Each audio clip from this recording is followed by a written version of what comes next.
Hello and welcome to Pushing Back, Ukraine Daily Brief. As the war enters its 736th day, these are the main developments from the past 24 hours. Russia has lost approximately 414,680 troops in Ukraine since the beginning of the war, the General Staff of Ukraine's armed forces reported. The number, which has not been independently verified, includes 920 casualties over the past day. According to the released Ukrainian figures, Russia lost 17 tank, 30 armored combat vehicles, 36 artillery systems, 1 air defense system, 26 drones, 3 military jet, 54 vehicles and 10 pieces of special equipment. Ukrainian forces have achieved the greatest results in downing Russian jets since October 2022. A total of 13 jets in the short space of 13 days. The update from the General Staff of the Armed Forces of Ukraine. There were 73 combat engagements. The enemy launched a total of 2 missile and 79 airstrikes, carried out 90 multiple launch rocket systems attacks at the positions of Ukrainian troops and various settlements. The Ukrainian Air Force launched airstrikes on 10 concentrations of enemy troops. On top of that, the Ukrainian Air Force units destroyed 3 Su-34 fighter bombers. The Ukrainian missile troops hit 2 concentrations of troops, weapons and military equipment, 3 BM-21 Grad multiple launch rocket systems, 1 ammunition depot, 1 electronic warfare station of the Russian invaders. In its latest intelligence update, the UK's Ministry of Defence reports the Russian defence industry significantly ramped up production in 2023, primarily through increased workforce, longer shifts, and utilising existing capacity. However, much of this rise comes from refurbishing old equipment, not entirely new production. While artillery ammunition production is soaring and expected to continue for another year, it will likely reach its limit soon due to limitations. Despite not completely fulfilling all demands for the Ukraine conflict, the Russian industry is likely capable of supplying enough equipment to maintain an advantage over Ukraine in 2024. In its latest intelligence update, the Institute for the Study of War.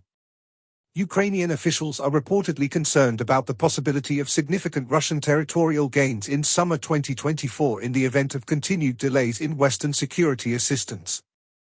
Russian President Vladimir Putin used his February 29 address to the Federal Assembly to attempt to convince the Russian public that his next term as president will be defined by Russian military success in Ukraine, but not at the expense of stagnating or decreased social and economic welfare.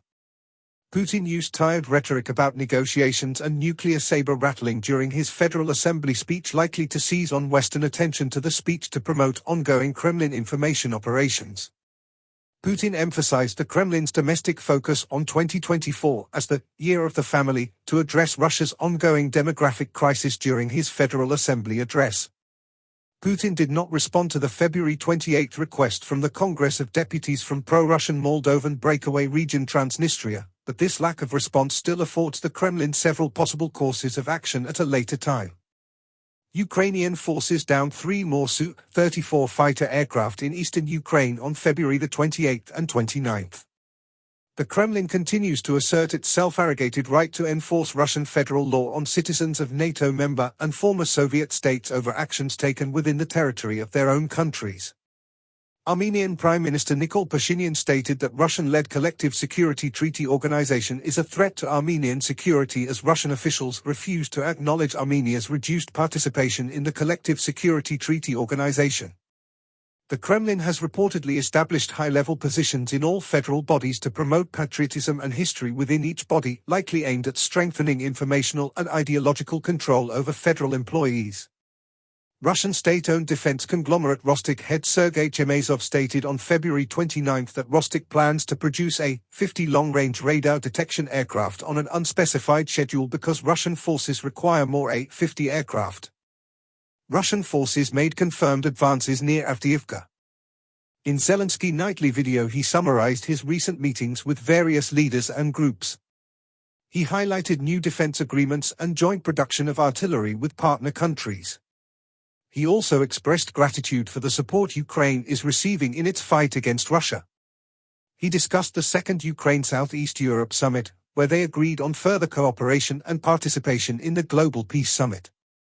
He also mentioned his visit to Saudi Arabia, where they discussed the peace formula, global issues, and potential economic and technological projects. Finally, emphasized the importance of full implementation of existing agreements with the European Union and achieving real negotiations on Ukraine's accession this year. He stressed the need for unity and support from the international community in defending against Russia's aggression. He concluded by thanking everyone who is supporting Ukraine and paying tribute to its fallen heroes. Thanks for following today's updates. Please don't forget to like and subscribe for more content. We'll return tomorrow with the latest news on the ongoing conflict.